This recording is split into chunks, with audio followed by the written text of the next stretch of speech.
Assalamualaikum warahmatullahi wabarakatuh. Kami dari kelompok 2 ingin mempresentasikan dengan judul mengenai faktor internal dan eksternal perilaku konsumen.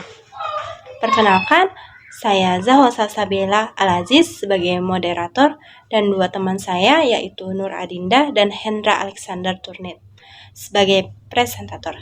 Selanjutnya, slide pertama akan dipaparkan oleh saya pribadi. Pembahasan. Faktor internal terbagi menjadi 5. Pertama, usia dan tahapan siklus hidup. Kedua, proses pembelajaran. Ketiga, kepribadian dan konsep diri. Keempat, emosi. Dan yang kelima, sikap. Sedangkan faktor eksternal terbagi menjadi 3. Yang pertama ada budaya, kedua sosial, ketiga kegiatan pemasaran. Faktor internal perilaku konsumen. Yang pertama, usia dan tahapan siklus hidup konsumen. Usia merupakan jangka waktu yang menunjukkan sudah berapa lama seseorang hidup. Tahapan siklus hidup konsumen merupakan sejarah perjalanan masing-masing pribadi manusia dalam kehidupannya, menimbulkan pola konsumsi dan kebutuhan produk yang berbeda. Kedua, proses pembelajaran. Pembelajaran merupakan suatu proses yang dilakukan secara sadar yang berdampak terhadap adanya perubahan kognitif, afektif, dan psikomotor secara konsisten dan relatif permanen. 3. Kepribadian dan konsep diri. Kepribadian adalah serangkaian perilaku secara psikologi yang membedakan manusia yang secara relatif konsisten dan mendorong respon terhadap stimulus lingkungan, termasuk perilaku pembelian. Teori dasar kepribadian. Teori ini menjelaskan bahwa perilaku manusia merupakan hasil dari interaksi 3 komponen otak dari sisi mental, yaitu ide, superego, dan ego. Ide adalah faktor biologis eros atau naluri untuk hidup dan thanatos atau naluri untuk mati. Superego adalah aspek psikologis pada diri manusia yang menggambarkan manusia untuk tunduk dan patuh pada norma-norma sosial, etika, dan nilai-nilai masyarakat. Ego adalah unsur yang disadari dan dapat dikontrol oleh manusia yang berfungsi sebagai penengah antara ide dan superego. Pengertian konsep diri. Konsep diri adalah totalitas dari pikiran dan perasaan seseorang terhadap dirinya sebagai sebuah objek. Teori dasar konsep diri menurut Loudon dan Bita. Pertama ada self-appraisal, kedua reflective appraisal, ketiga biased scanning, dan yang keempat social comparison. Dimensi konsep diri menurut Sumarwan mengemukakan 3 dimensi konsep diri. Yang pertama dimensi isi, kesesuaian antara penampilan fisik dengan kepribadian. Kedua, nilai positif atau negatif terhadap dirinya, seperti percaya diri, rendah diri, dan sebagainya. Yang ketiga, intensitas, stabilitas, dan akurasi. 4. Emosi. Pengertian emosi.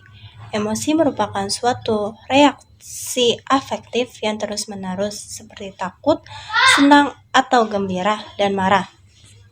Faktor yang mempengaruhi emosi. Emosi sering dipengaruhi oleh kejadian atau peristiwa di sekitar lingkungannya.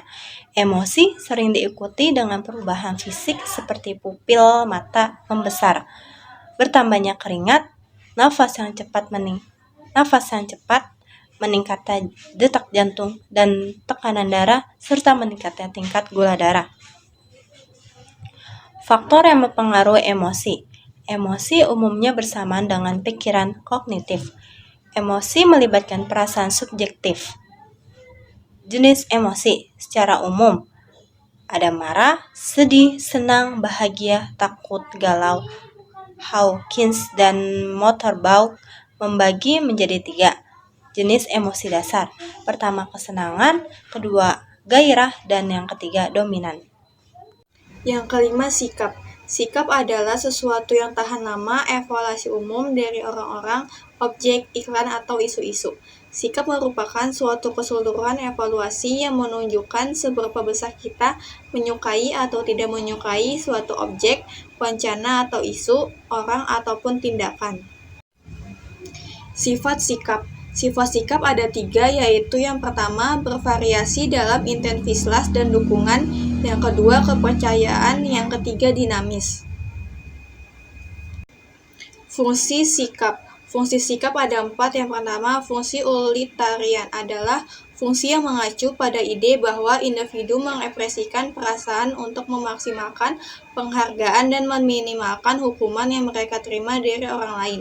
Yang kedua, ada fungsi pembelaan ego. Fungsi pembelaan ego adalah fungsi yang melindungi kita dari rasa kecemasan atau ancaman bahaya bagi harga diri kita. Misalnya, kita selalu merasa optimis dapat melakukan dan menyelesaikan pekerjaan kita dengan baik walaupun waktu kita untuk itu tinggal sedikit. Yang ketiga, ada fungsi pengetahuan. Fungsi pengetahuan dapat membantu konsumen mengurangi ketidakpastian dan kebingungan dalam memilah-milah informasi yang relevan dan tidak relevan dengan kebutuhannya. Yang terakhir ada fungsi nilai ekspresif. Fungsi ini mengacu pada bagaimana seseorang mengekspresikan nilai sentral mereka kepada orang lain. Faktor eksternal perilaku konsumen. Yang pertama, budaya. Budaya adalah penentuan mendasar atas keinginan dan perilaku seseorang.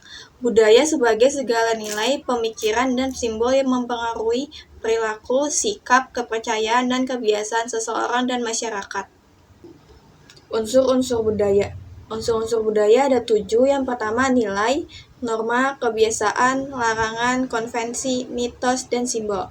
Budaya modern. Budaya modern ada 6, yaitu pertama ada iklan, televisi, musik, radio, pakaian dan aksesoris, komputer, permainan modern, dan film. Yang kedua yaitu sosial. Sosial terbagi menjadi 3 bagian. Yang pertama, grup preferensi.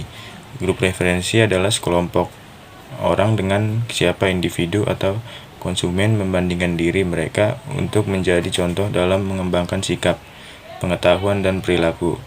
Adapun jenis-jenis grup preferensi, Kotler dan Kohler, Haier dan Macinis adalah aspirational group atau grup aspirasi, dissociative group atau grup disosiatif, opinion leader atau opini pemimpin.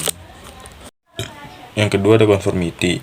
Conformity merupakan sebuah perubahan kepercayaan atau tindakan sebagai reaksi atas tekanan kelompok, baik nyata maupun imajinasi. Contoh conformity adalah norma dan aturan. Penyebab conformity yaitu yang pertama budaya, kedua ketakutan akan perbedaan, ketiga komitmen, keempat kesepakatan grup, ukuran dan keahlian, kelima kemampuan yang dipengaruhi akan pengaruh interpersonal, yang keenam tanda-tanda lingkungan. Yang ketiga ada komunitas merek. Komunitas merek adalah suatu komunitas spesialis yang dapat terdiri dari karyawan dan pekerja atau karyawan yang identitas dan fokus kegiatannya pada merek. Kotler dan Keller menjelaskan 3 karakteristik komunitas merek, yaitu sebuah tipe kesadaran atau sebuah perasaan berhubungan dengan merek, perusahaan, produk, atau anggota komunitas lain. Berbagi ritual, cerita, dan tradisi yang membantu meyakinkan arti komunitas. Berbagi tanggung jawab, moral, tugas, baik sebagai kelompok, komunitas, ataupun anggota komunitas.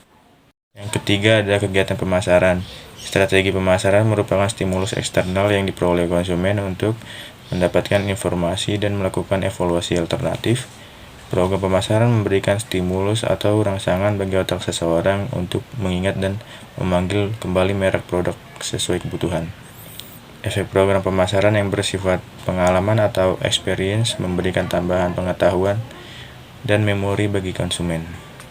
Sekian presentasi dari kelompok 2. Terima kasih telah menonton video presentasi kami. Kurang lebihnya mohon maaf. Wassalamualaikum warahmatullahi wabarakatuh.